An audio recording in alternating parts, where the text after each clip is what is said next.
Buat plastik besarnya tuh boleh. Ini langganan kami biasanya ngambil barang, tidak cuma ngambil barang, sebabnya kan dia kan ada ini kan, ada yang ditutup itu, yang ininya tempat dia jualan, jadi kami berdampak juga. Biasanya rame ya Bu, apa gimana? Ya alhamdulillah, baik ini lebaran, hari-hari biasa tuh, ya inilah keadaannya. Sepi memang. Ini dari pagi memang kondisinya tidak rame memang ya Bu? Ya inilah, satu-satu yang belanja. Satu balik. Biasanya kan kalau yang ini kan alhamdulillah yang namanya itu kan. Sekarang semenjak ada kebijaksanaan itu, iya.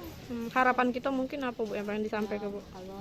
Kalau mana lah dikata ke nak punya harapan tuh sekarang kalau dewek keadaannya lah sudah banyak yang sudah kena virus itu. Jadi tidak bisa lah kita yang namanya pasrah belah. Jadi kita cuma bisa pasrah ya Bu? Yo, selama PPKM ini ada barang-barang sembako yang naik dah Bu? Oh banyak. Apa Bu? Mirip sesuai encer.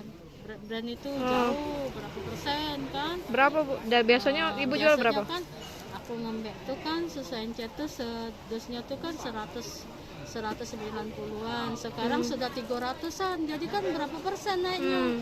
Jadi kan yang namanya masyarakat ini tidak percaya bahwa katanya kita yang naiknya, padahal dari sananya yang naik. Modalnya memang sudah naik Bu?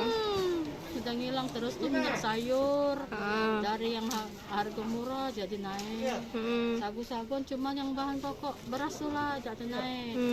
Kalau minyak goreng, telur, segala macam. Yang ini kalau telur mantap. Mantap. Terus